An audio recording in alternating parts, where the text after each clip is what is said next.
But for people that might be watching this later on our YouTube channel, I'm Pat Whalen. I'm the executive, not the executive director, I'm the director of the Niagara Global Tourism Institute.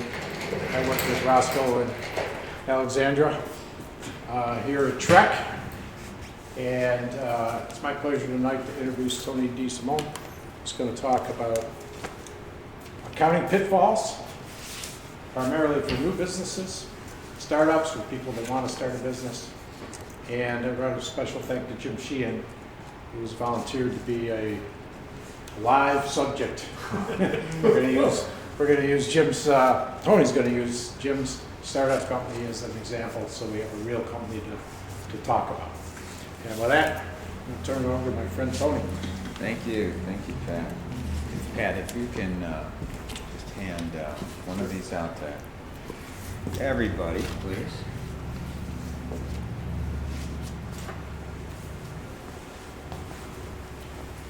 See.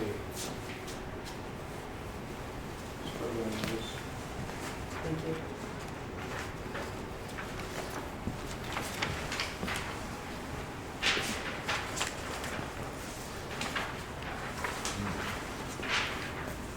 Back into the X. All right, today I want to share, you can give them as well. What we're going to talk about today, I'm going to talk about financial pitfalls. I'm going to talk about something that even goes beyond just the financial side. It's blind spots that I see in business. One of the things that I do is I teach at the University at Buffalo Center for Entrepreneurial Leadership, and I am fortunate to see hundreds of small business owners on a regular basis come through the classes. And you tend to see a lot of the same trends after a while. A lot of these business owners have similar problems, and many of them have very similar blind spots. And so I'd like to start with just talking about blind spots in general and just prove to everybody here that we all have blind spots. So this is what I'd like everybody to do. If everybody could take their right hand and put it over their right eye, hold the piece of paper with your thumb at the bottom there, okay? Now I want you to just, you're gonna be moving your page like this, up and down, okay? Now what I want you to do is have it a little bit closer to you. Now I want you, with your left eye, to stare at the X and keep going back until the circle disappears.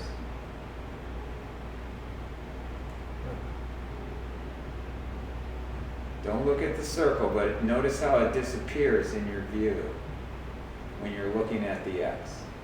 Go slow. Everybody see that? Yep. Yes, yes? Yes. We all have blind spots. Believe it or not, both of our eyes, if you did that with your other eye, you would discover the same thing. Because what happens is, think about what's happening, is that in the back of our eye, it's attached to our brain, similar to how a computer is attached to a plug. So there's a small blind spot where basically the wiring connects from the eye to the brain. Now the brain is so intelligent, what it does, the reason why we're not walking around with this blind spot all the time is that the brain actually fills in what it believes should be in that blind spot at all times. So we don't realize that we all have blind spots. But here we are walking around with blind spots. Now we have similar blind spots in business. We have blind spots in every part, every facet of our lives.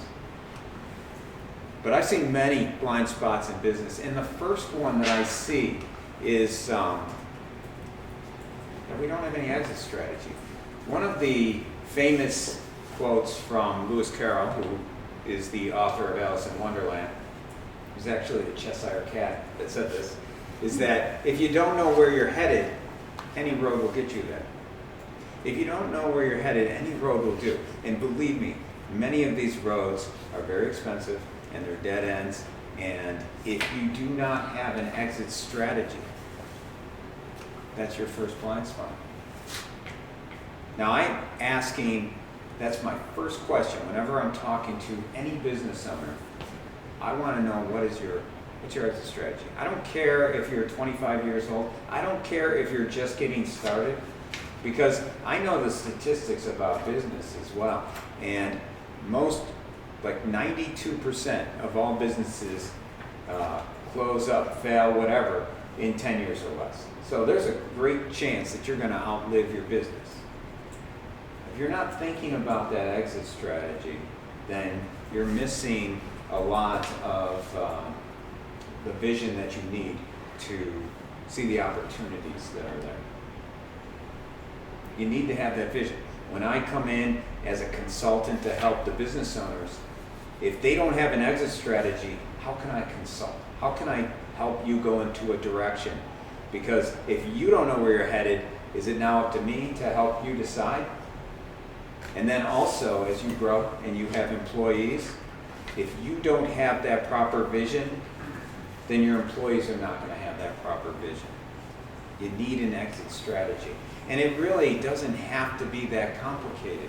Now, baby boomers, there's 12 million baby boomers right now who are business owners. 12 million. Many of which are looking to retire. We've all heard about the Great Resignation. Business owners, baby boomers also want to get out. But the reality is that 20 to 30% of all businesses will actually sell. Now, if you don't have an exit strategy, there is a far greater chance that you're part of that 70 to 80% that will not sell. One thing that I know about goals, setting goals, is that just by writing a goal down, you have a 42% greater chance of accomplishing it. Just by writing down your exit strategy, you have a greater chance of succeeding. So it's very important that you're writing down that exit strategy. And it doesn't have to be this drawn out, several page exit strategy. All I want to know when I'm asking is just a couple of things. What year is it?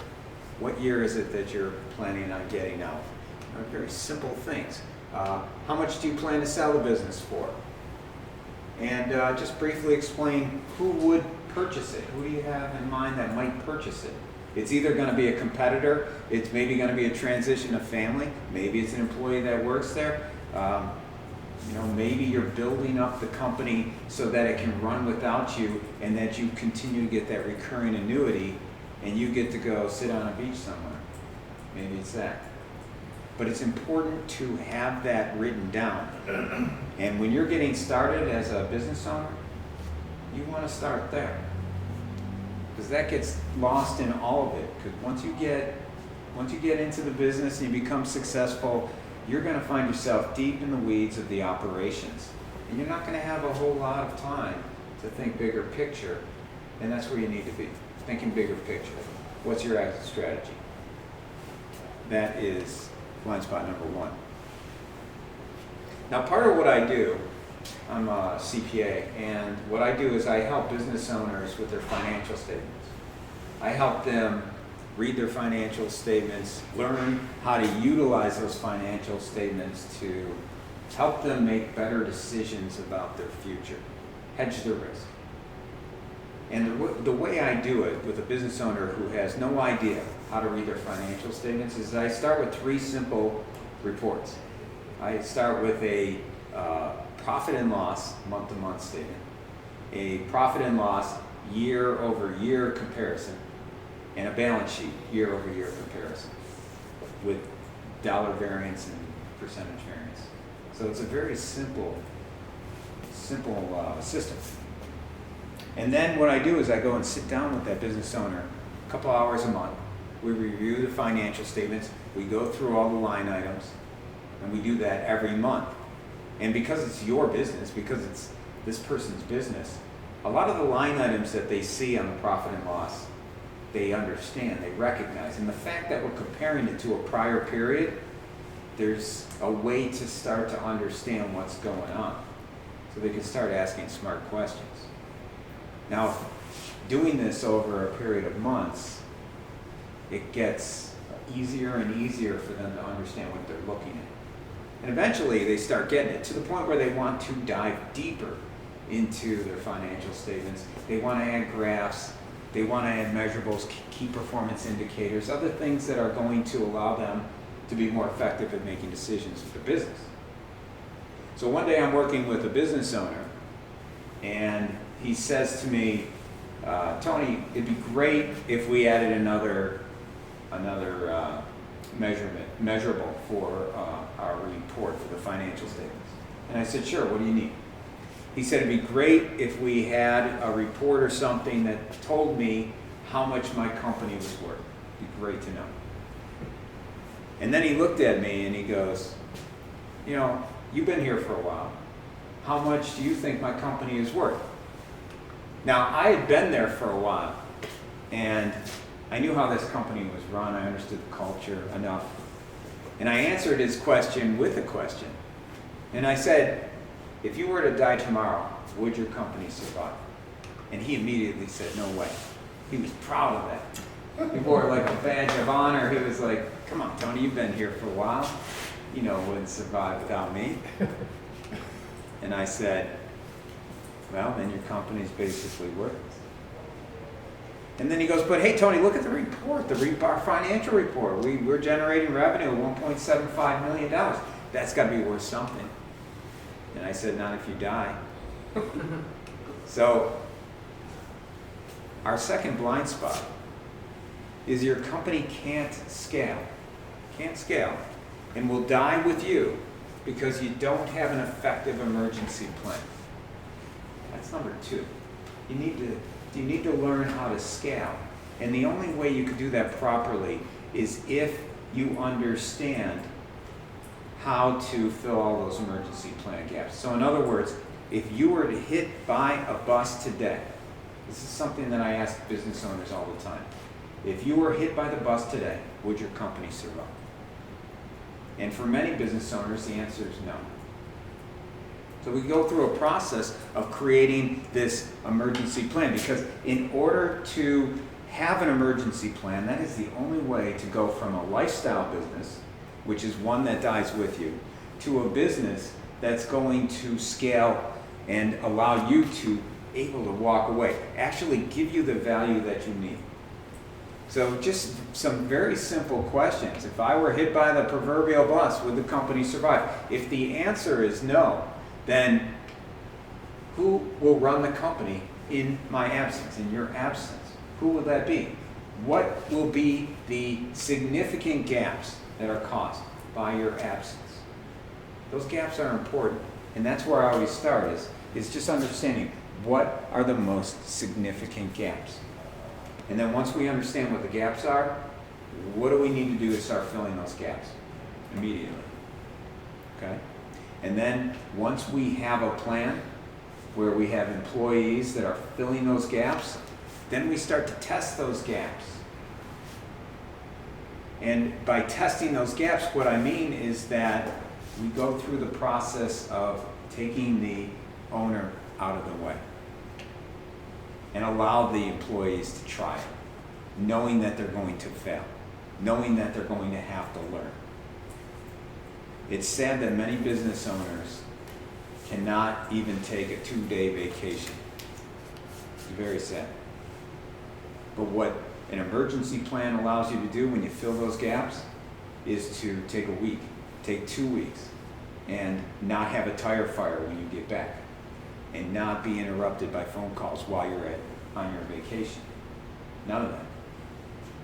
And so the process with the emergency plan is understand the gaps, put a plan together to fill those gaps, and then test it, meaning forcing the owner to take twice as many days as they ever did on a vacation, and then seeing what happens. So labeling it with your employees. I am purposely taking a vacation, and we're going to be testing these emergency gaps. It is on you. You make the decisions. I know you might fail. I know you might make mistakes, but that's okay. I don't want to be bothered during my vacation. And then you go and do it, and then there's a debrief after. You find out what happened. You find out that the business did not burn down. and you find out through the debrief what to fix. And then you keep that process going, and before you know it, you have a scalable business. You have a business that can run without you. And it's a far more valuable business because now you can actually work on your exit strategy. Now, in the summer of 2010, I had LASIK surgery. Summer of 2010. By the winter of 2010, I had the most severe dry eye that I could have ever imagined. It was to the point where when I would blink, it was as if there were sandpaper on my eyeballs. And it kept getting worse. So I would go to the drugstore and I tried every behind the counter, over the counter, prescription, everything. Nothing worked. It got even worse. And then I started going to the specialist to the point where I had first name basis with some of the receptionists because I was spending so much time there. And then it got so bad that the brightness and lights, like a room like this, would have been very difficult for me, to the point where I was wearing sunglasses at night because I could not handle the lights in the mirrors. My eyes continued to just get worse and worse. My eyes were on fire. After a full year of trying to figure out how to fix this, I discovered something that none of the specialists were ever going to tell me, that there is no cure for dry eye.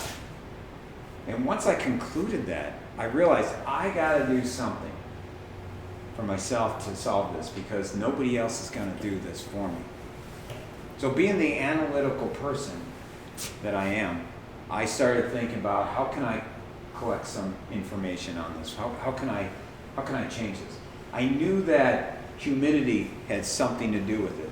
So what I did is I bought a whole bunch of hygrometers, which are tools that measure humidity in the air, and I put them everywhere. Every room in my house, in my office, in my car, and again, being analytical, I created a spreadsheet. I started tracking every 20 minutes for the first 3 days, and then each hour for the next week.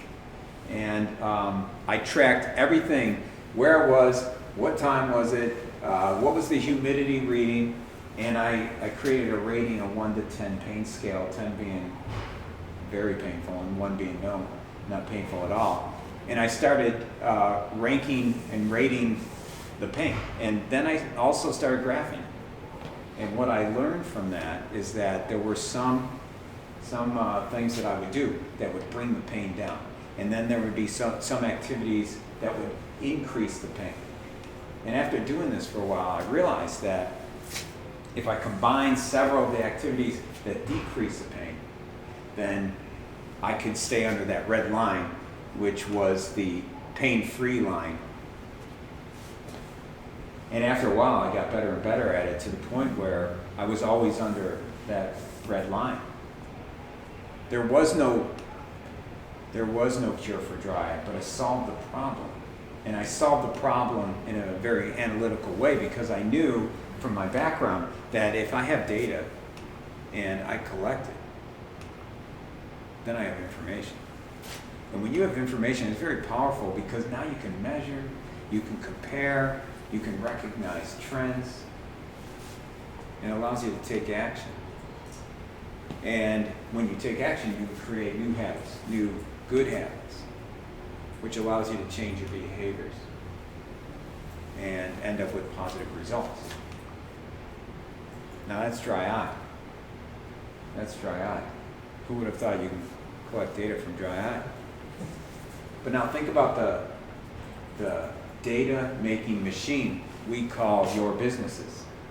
Your businesses are speaking to you every day, creating data every day. But a lot of business owners are not listening. And that's blind spot number 3.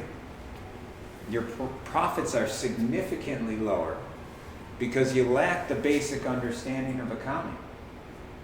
The fact that your business is speaking to you every day with all this data, and so many business owners are using their gut to make decisions when in fact you can make decisions far more successfully with a lot less risk if you understand your financials, it could be night and day for your business. So the only way to unlock that, all that power, the treasure trove of information, is that you start with a clean chart of accounts.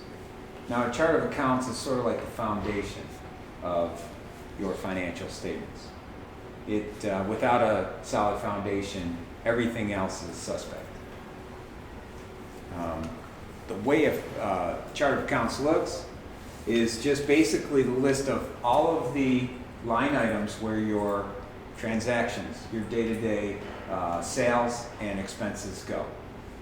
And if that chart of accounts is set up right, then everything else is you have a greater chance that everything else is going to go in the right line items, which means then you're going to have reports that you can rely on, profit and loss balance sheet, that are going to allow us to use that information to make far more risk-free decisions and allow you to predict the future. So the second part of that is timely, accurate bookkeeping. Very important. When you're a small business owner, when you're a startup, the timely, accurate bookkeeping sometimes is something that happens at the end of the year or at the end of the month.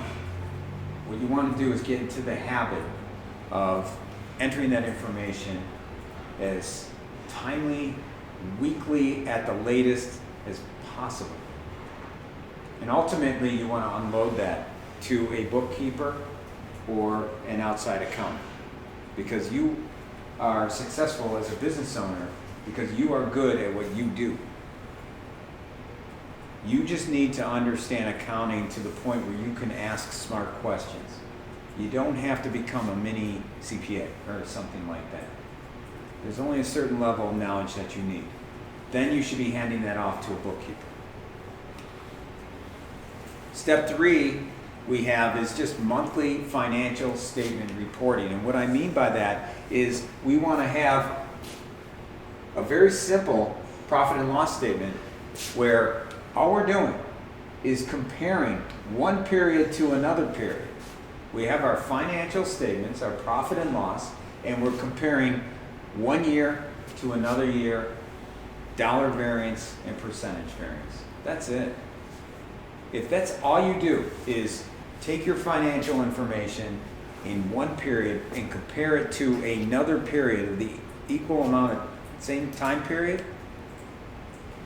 you can learn a lot about your business, even if you know nothing about how to read your financial statements. This is how I teach business owners who do not know how to read their financial statements. This is what I start with.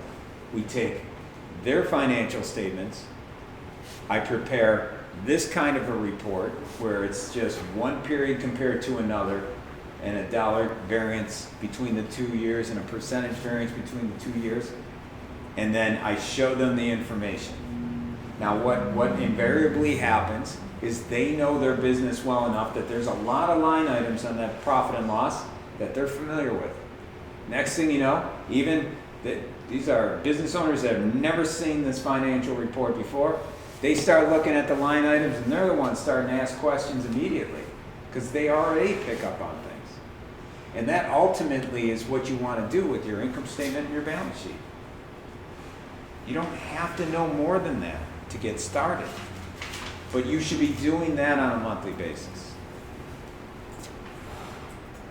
Because if you're not doing that on a monthly basis, then I've seen situations where people wait till the end of the year, tax time, it's the only time they work on it, and then they discover that somebody's stealing from them or some other problem that started in January, February, and now 10 months later, you've lost thousands and tens of thousands of dollars depending on the size of your company. I've seen it happen. But if you're watching it on a monthly basis, it's only 30 days old. That's an easier fix. Now that you have monthly financial statement reporting, we can have the proper breakout of the cost of goods sold. Now be aware of that, cost of goods sold. What is the cost of goods sold? What we have typically, what I see is you have a company where you have your sales, and then you have all your expenses, and then you have your bottom line. And there's nothing wrong with that. But what you want to have is your sales, all of your cost of goods sold separate, so that you can have a gross profit and a gross profit margin, and then your sales, general, and operating expenses underneath, SG&A expenses. You want to separate your cost of goods sold, which is your direct materials, your direct labor, and your direct overhead. If we were a car manufacturer, for instance, the direct labor is the laborers that are actually producing the car. They're actually touching the car as they're building it, or they're working on the machines that are building the car. That's our direct labor. Direct material is the actual material directly associated with that car. The steel, the tires, the engine, anything that's directly connected to that car is direct material. Direct overhead are the expenses that if you didn't have them, you couldn't build the car. For instance, if we have a manufacturing plant, the rent associated with that manufacturing plant is a direct overhead, because if we didn't pay the rent, we wouldn't have a place to build the cars. So that's direct overhead. Now, when you're a small business and you're just getting started, it's very easy to calculate two of those: direct materials and direct labor. And that's what I suggest you separate on your chart of accounts. Your direct material and direct labor, and just use that as your cost of goods sold. Don't worry about direct overhead for two reasons. It's harder to track, and you don't have the time for that. And secondly, direct labor and direct materials typically about 90% of all of your cost of goods sold. So you don't have to, we don't have to go any further. And if you're comparing this same information from one period to another, you're still going to be comparing apples to apples, as they say. But it's very important, because now that you have broken out your direct materials, your direct labor, your cost of goods sold, now you have your gross profit and gross margin percentage. So what this is telling you is, how much am I making on the product that I'm selling, or the service that I'm selling? It's very important. It's very important. Because if you have that information, if you now know I'm making 43% on the product that I'm selling, it allows you to be able to take it to the next level, which you'll see here, where now you could break all of your products out into categories. And then you could have your gross profit by category, and determine that, hey, one of the categories of product that we sell actually has a higher margin than another category of a product that we sell. And now all we have to do is make some small tweaks to our product mix, and we could really increase our pricing, or our profit. Just doing small tweaks. But you can't do that unless you have timely, accurate financial statements, you're looking at them on a regular basis, and you're breaking out your cost of goods sold. Then you could go to gross margin by class. What I was saying, basically now you can take your profit, your gross profit, and break it out by your three different categories.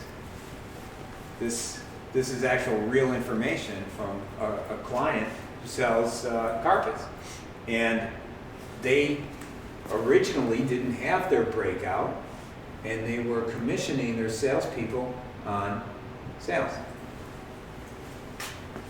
When they started breaking out their products by their major categories of premier carpets, luxury carpets, standard carpets, what they discovered was that the premier carpet gave a 59% margin, the luxury carpet gave a 32% margin, and the standard carpet gave a 49% margin. But the salespeople, what were they doing? They were selling based upon their commission, and their commission was based on just straight up sales dollars. So they were selling what was easiest to sell, which happened to be luxury carpets, which happened to have the lowest margin. So once they learned this, what did they do? make some small tweaks to the business model. Change the commission from top line to gross margin, gross profit percentage. And so now they were paying their salespeople based upon the products that had the highest margin, which allowed them to sell more products at a higher margin, which gave them a higher profit. Just by breaking out the cost of goods sold and understanding what your gross margin is. Now you can just maximize your margins. And you can even take it further. Now we go deeper here, and the reason why I share this information isn't for you to walk away thinking, I need to figure all this out. I just want you to understand the power associated with what you can do and bringing in the people eventually that can do it for you. You just need to know it exists. So now, what can we do? We can take our information and we can create a margin, but now we can talk about margin per most scarce resource. Labor is hard to find. So now we can take our margins and break out our margins by most scarce resource. Let's say labor is your scarce resource right now.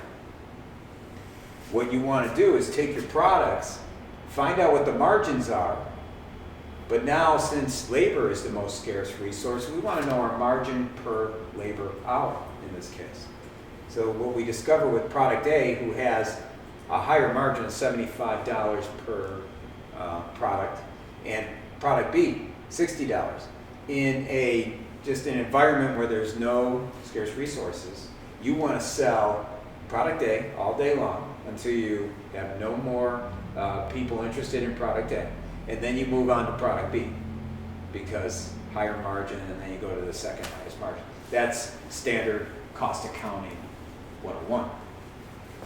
When there's a scarce resource, now we want to know what's our margin per scarce resource. This product A takes 1.5 hours to produce. Product B takes 1 hour to produce. So now the margin per labor hour, product 1A is $50, product 2 is $60.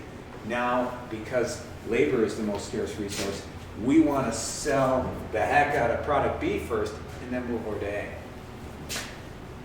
That's the thing. Those are the things that you can do if you understand how accounting works. And then you can just really drill down and take it to the next level where you're now even going further into your labor hours, but now drilling down into the actual cost of each individual product, project, or service, because all the information is there. So now you can keep drilling down and learn more about your own business and maximize your margins that way. But again, it really starts with timely, accurate financial information. And I suggest when you get to a size where it's just starting to take too much of your time and you're pushing it off, that you hire a bookkeeper to come in part-time. Because usually when you're small and you're just getting started, we're talking maybe 3 to 5 hours a month. An outside bookkeeper who's going to do it a heck of a lot faster than you. And they're going to do it far more effectively than you. And a lot of bookkeepers don't cost, the good bookkeeper, $20, $25 an hour, 5 hours a month, $150, $125, $150. It's worth it all day long, because if they're spending 5 hours, they're an accountant, you're not, you're probably spending twice that much, 3 times that much. What's the value of your time? You could spend more time marketing and selling your business.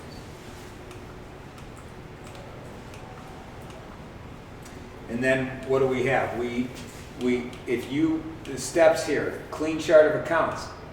You need to understand your timely, accurate bookkeeping, your monthly financial reporting, proper breakout. Once you get past all those 4, now you're opening up that treasure trove. Now we have gross margin by class, and being able to maximize our margins and go all the way down to the actual cost of the projects themselves. That's the opportunity that you have. And believe me, there's a lot of opportunity there. Because cash is king. This gives you an opportunity now to track everything. Cash flow. I had a client who, a startup company, called me up. They raised a whole lot of money and then called me up in somewhere in around this time frame in the fall of 2015, and he was calling me in a panic because he's like, we're burning cash. I don't even know where we stand. I have no idea where to go from here. I need your help. So because he had the proper chart of accounts, they were putting the information in on a timely basis. It was accurate, and everything was there. I was able to pull that information and create a spreadsheet, a cash flow spreadsheet, and then I graphed it. And that's all I had to show him. This is where we are, and based on all the costs that you have, this is where we're headed.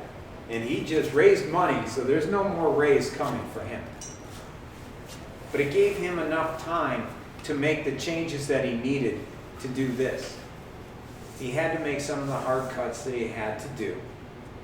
But this happened, and this company, just about 8 months ago, sold their business. They survived this whole thing in 2015, and they just sold their business for $7 million. It was a startup back then. And they used this spreadsheet all the way through.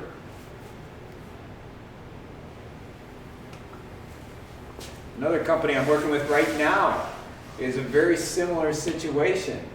It's a startup company, and they're struggling. And I put that spreadsheet together, and I showed them, this is where we're headed. Notice the dates here. This is coming soon. You're going negative in like February of this year. So this was about 4 or 5 months ago.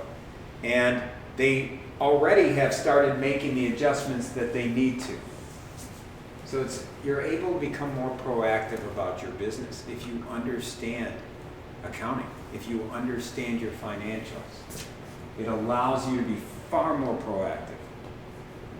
It allows you to actually sleep better at night. And believe me, there's plenty to worry about. That doesn't have to be one of them. Now, Paul O'Neill, CEO of Alcoa, 1987. He was hired because at the time Alcoa was losing a considerable amount of money, record amounts of money. They were losing margin, they were losing market share, they were just losing. And so they hired Paul O'Neill. And 3 months into his tenure, he had to speak in front of the shareholders meeting. In the shareholders meeting, you have thousands of people come up. You have representatives of the brokerage firms that own millions of shares. And he's expected to go up there and speak for about an hour and then take questions. So he gets up there and he speaks for about an hour, and he focuses on one topic. He says, this year, we're gonna focus on and fix some of our broken numbers in safety. We're gonna spend this whole year making this a safer place. Alcoa, we have hot metals, we have sharp metals, we have a lot of equipment, we have trucks running all over the place. It's a dangerous place to work. I want our people to come to work and go home safely. Right now, on average, the average employee, which we have thousands of, is out 2 days, almost 2 days a year on average. And they have tens of thousands of employees. I want to bring that number down to 0. So he spent an hour talking about safety. So then question and answers, and people in the audience start asking, what about the fact that you're losing all this market share? What are you going to do about that? And he answered, well, you know what? We're going to work on safety. That's how we're going to. What about the loss in margin and huge losses. What are you going to do about that? Well, we're going to work on safety. That's what we're going to do. And he just kept talking about safety. And when the question and answers ended, this was pre-cell phone days, there were several of the brokerage firm representatives that ran out, found the first payphone they could find, called the home office and said, sell all the stock. This guy's nuts. 1 year later, Alcoa had the greatest profits that the company has ever seen because they just worked on one thing. They worked on safety. And that's blind spot number 4. Your biggest problems can be solved using key performance indicators, KPIs. Key performance indicators. Paul and Neil knew that safety was the key performance indicator, that a lot of the other problems that were seen as problems were really symptoms of a bigger problem. And he knew if I could fix that one and I can get everybody to set goals around the one, that's going to solve a whole lot of other things. And he was right. So the 4 rules of KPIs, because this is something that companies do not have. The 4 rules of KPIs. First rule, any key performance indicator needs to be under the employee's control. So the employee has to be able to control whatever it is that they're going to be judged upon. Because if they can't control it, then there's nothing they can do about it. The second, they need to be measurable by the employee. It needs to be measured so that they know, am I succeeding, am I failing? The third, they need to be leading indicators. So things that are going to end up in a result of a lagging indicator, and I'll share what I mean by that in a second. And the fourth, they need to be congruent with company goals and strategy. So like safety. Safety was the major company goal. Everybody else's goals somehow had to be related. That's congruence. Now, I worked with a company, I shared that story, I worked with a company of sales guys on creating proper KPIs. And so I asked the group, what's a good KPI? And they said, well, revenue. I said, well, revenue is more of a lagging indicator. It's after the fact. So they said, what precedes revenue when it comes to sales? And they said, well, visits. If we have more visits, then we have more revenue. And I said, okay. So what precedes visits? And they said leads. If we have more leads, we have more visits, we have more revenue. And then I asked what precedes leads. And they said follow-ups, more leads, more visits. And I kept asking that. And they said contacts. Preceded that. Contacts, follow-ups, leads, visits. And then I asked what precedes contacts, and they said, well, if we had an updated website, that would certainly help. So it was no longer in their control. So we focused on these. And what you see is that these top items here are what we call lagging indicators. They're less effective KPIs because they're after the fact. You know, when the sale comes in, it's already done. When you look at your financial reports, that's history. That's already done. What you want is leading indicators, indicators that are going to allow you to sell, to get that sale. So the leading indicators in this case are the contacts or the follow-ups. You want to start your key performance indicators with leading indicators. And when we set it up, we just set up their leading indicators, and then they start tracking. Now there's measurables. Now there's something for them to know if they're succeeding or failing. And now we have results-based management. Results-based management. That is something that business owners truly fail to understand, is that they hire an employee, they don't really ever explain to the employee exactly how they're being judged, and then they wonder why that employee is failing. You have to create results-based management. KPIs help create results-based management. So now an employee knows how they're being judged and if they're succeeding. And it's more important than ever because labor is hard to find. I mean, this graph here shows that small businesses have never before found it this hard to find workers. That's not going away. And here's part of the reason. Baby boomers before COVID had net worth. So if you add up all of the baby boomers and all of the net worth that they have, their home, their stocks and IRAs and all that, they had $65 trillion of worth as a group. Far greater than any other generation. Now, during COVID, their wealth grew another $1.2 trillion just during that 9-month span of 2020. So the baby boomers are feeling great. I got a lot of money. I was gonna retire eventually anyways. I don't really like this COVID thing. I'm feeling like this would be a good time to retire. And during the third quarter of 2020, 28.6 million baby boomers retired in one quarter. The Great Resignation, as they say. Let me just kind of give you an idea of what that means. 28.6 million people compared to our total U.S. population. This is 8.67% of our total U.S. population retired in one quarter. But let's trim that down. 28.6 to the total U.S. adult population, that's 11% of our total population in one quarter. But let's trim that down to 28.6 million. Full-time employees, 128 million. That's 22% of people retired in one quarter of 1 year. Now this is why we're going to not see this labor thing fix itself anytime soon, because the statistics show that baby boomers we're right about here, are going to continue to retire at this level for quite some time. So it's not going to slow down.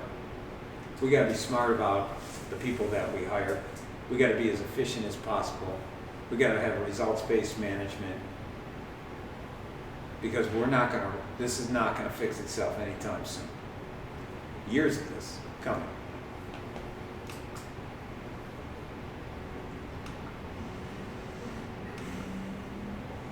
Blind spot number 5.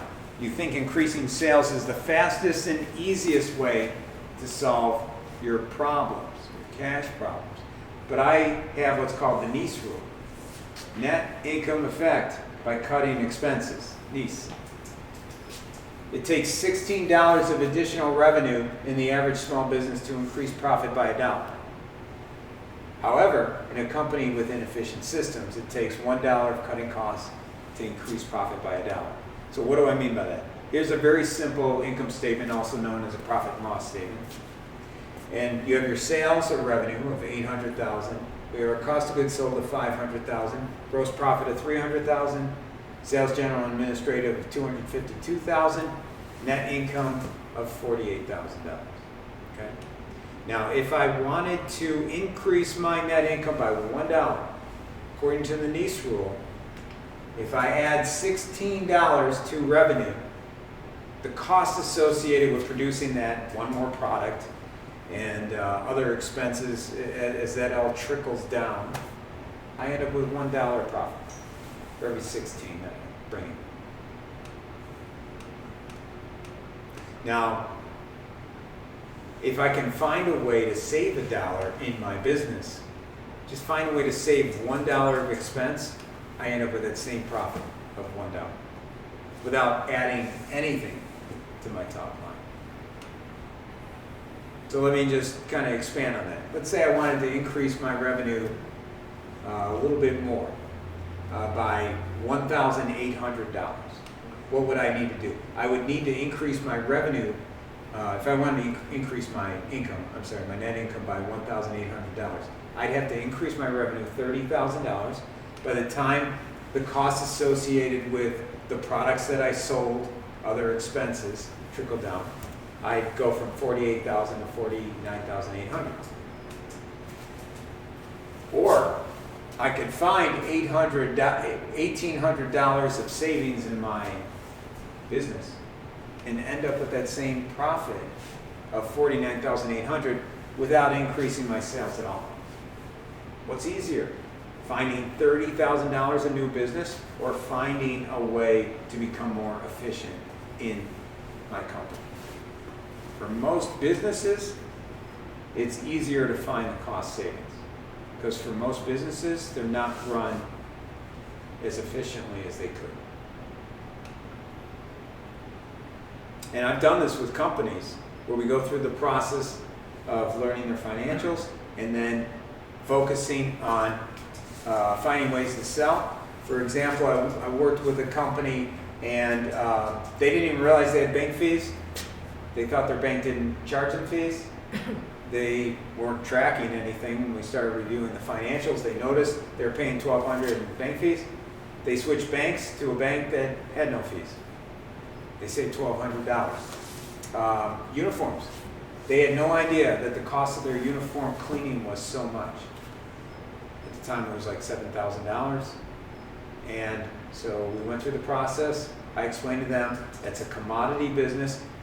Call them up, tell them that you're going to go and find other vendors that might give them a better rate, unless they cut the rate. And that one phone call saved them 25%. They saved $2,100 just by asking for a discount. Those are the things that you can do if you are looking at your financial information. They save $4,200 on these 3 items alone. That would be the equivalent of them finding $70,000 of new revenue in order to achieve that same bottom line increase. What's easier?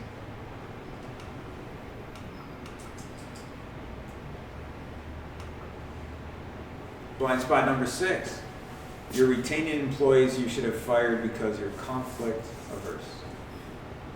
When you grow to a level where you have employees, I see it far too often that business owners are afraid to tell their employees what they need to tell their employees. And that becomes very problematic because a lot of these employees sometimes they can sense it and then they take advantage of it. I was working with a client just earlier this week, works in a manufacturing plant where they have to wear steel toe shoes. He's conflict averse, part of what we're working on. And so I'm sitting there with him and we're talking about just the business itself, and he brings up how he struggles with some of the people in the plant. And then he goes, and he just said, in fact, I'm having an issue right now. I have an employee out there that forgot to wear his steel toe shoes, and we have these, what they call the clamps or whatever that they put on them, and he doesn't like those. So he's just working out there without his steel toe shoes on. And I'm like, okay, all right, let's stop this coaching session right now. I want you to go out there, give him those covers, those steel covers for his shoes, and then we can finish up our coaching session. Because if something happens to that person and something falls on his toes and his toes are crushed, the company's going to get sued and he would get blamed for it. Just go do it. Conflict aversion. I see it all the time. You can't be conflict averse when it comes to your employees, especially when you're small and especially when you have a small team. Because just one person that takes advantage or becomes toxic can really just kill a business. You gotta be very careful about that. And one of the other things is that I've seen thousands of financial statements, thousands of profit and loss statements. And in those thousands of profit and loss statements, top 5 expenses, always in the top 3 is labor, the cost of people, always. Usually it's number 2 or number 1. Always. It's either an expense or it's an investment. And that's how you It really depends on how you treat it. If you're conflict averse, more than likely it's going to be an expense. If you're not, it's an investment.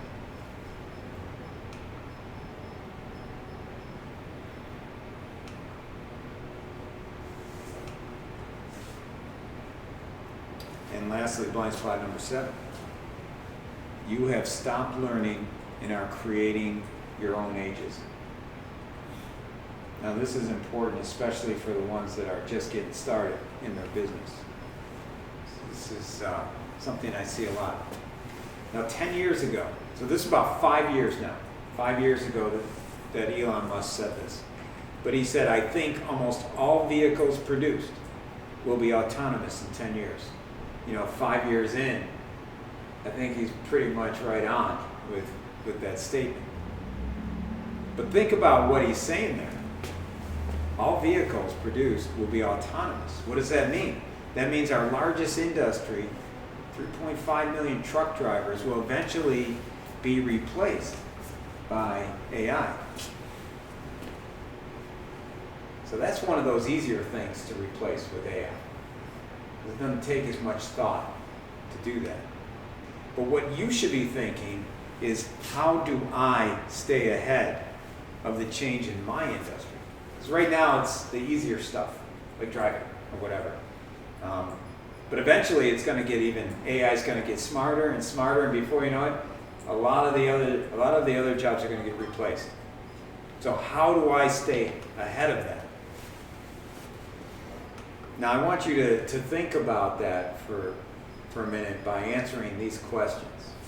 And I want you to be honest with yourself. So first I want you to think, how many years of experience do I have? So basically, how many years of experience do you have after school that you've been working in jobs of any kind? So think about your number, whatever your number is. For me, 28 years.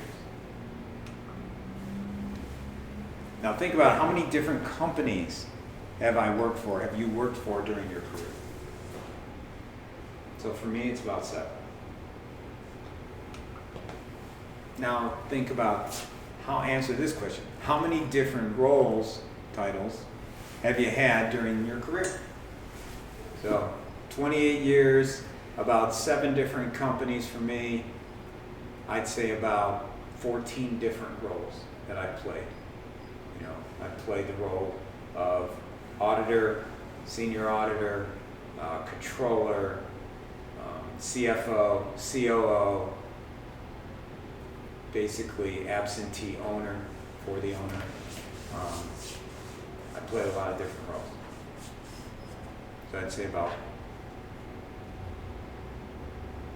14 roles. Now think about this last question. How many years of experiences do you have? So, which is different from how many years of experience. How many years of experiences? Think about all those days where you went to work and you did the exact same thing every day. Rinse and repeat. Didn't even really have to think about it. You know how sometimes when you drive home and you're home and you're like, how did I just get here? That's the same kind of idea when it comes to work. If you're being honest with yourself, how many years of experiences do you have? And I have to be honest with myself, the 28 years of experience, I would have to say, I got to probably cut out maybe half of those. And maybe I have had 14 years of experiences. It's important to think that way. Oh, sorry about that. There you go. The researcher, oh man,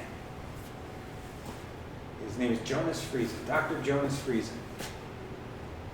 He discovered something that happened after the atomic age.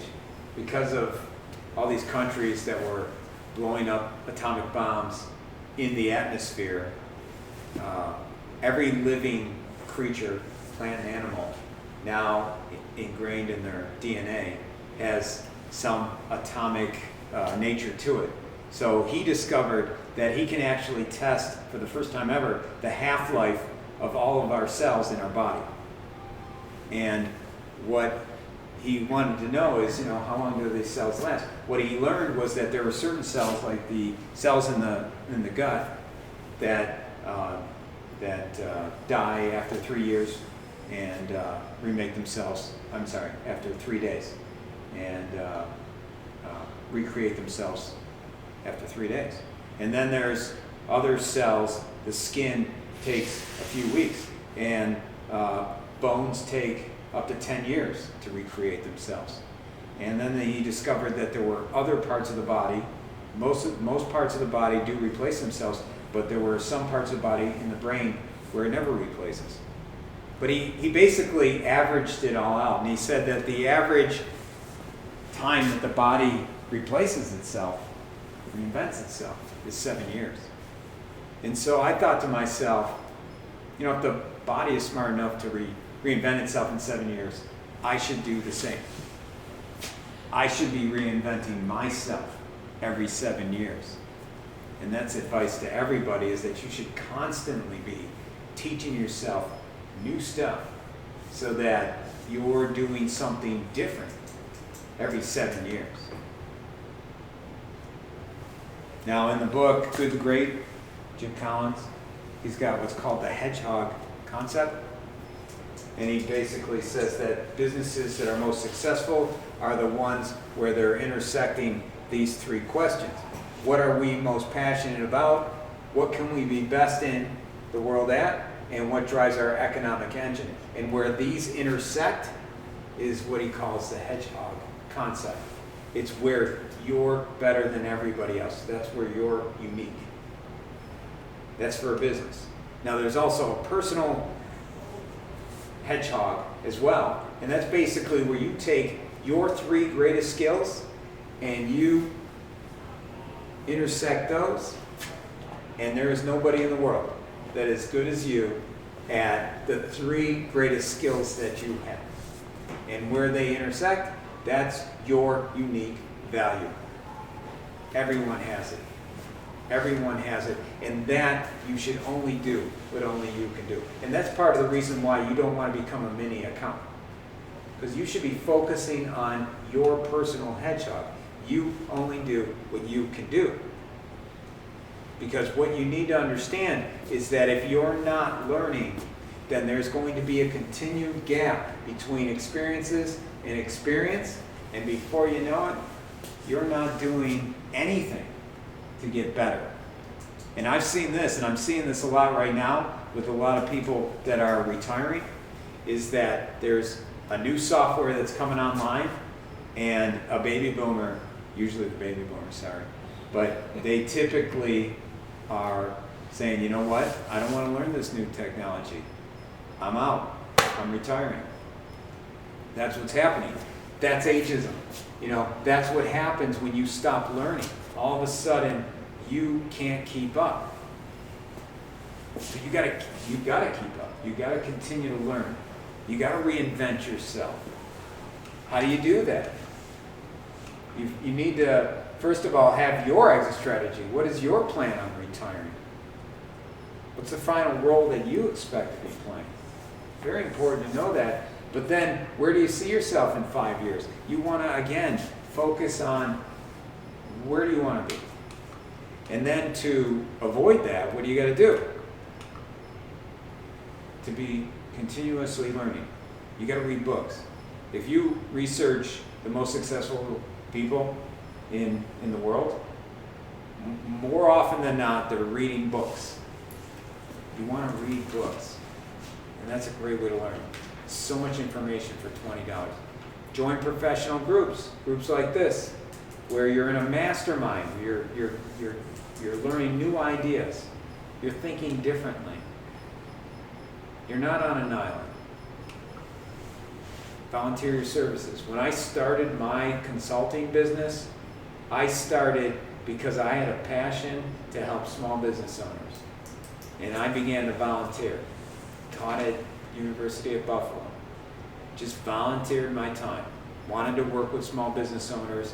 I realized that I had a skill with all of my accounting experience, and quickly understood that they needed that skill. And I loved it. And that's how it started for me. And I just started creating material, creating tools that were helpful. And that's how I began my business.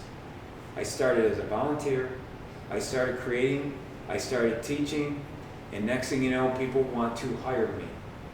And so then I started part-time, selling my business, my time, and over time that built up and up and up to the point where I took the leap to full-time. And that was about 6 or 7 years ago, which is right now another time to reinvent, right? Always thinking that way. But that's how I did it as a startup. Kevin Kelly is an author, and he wrote a piece, and he called it the 1,000 True Fans. So if you're a startup, if you're just, trying to, just get started, what Kevin Kelly basically says is that you don't need more than 1,000 true fans to have a 6-figure salary. That's all you need, is 1,000 true fans. And that's what I think you should start by thinking, is that you don't have to have millions of followers. You don't have to have any of that. All you have to do is be passionate about what you're doing, create, get out there in front of people, speak, volunteer your time, help people, and build your 1,000 true fans. And your business, you will build your business. And those are our blind spots. And that is that. Thank you.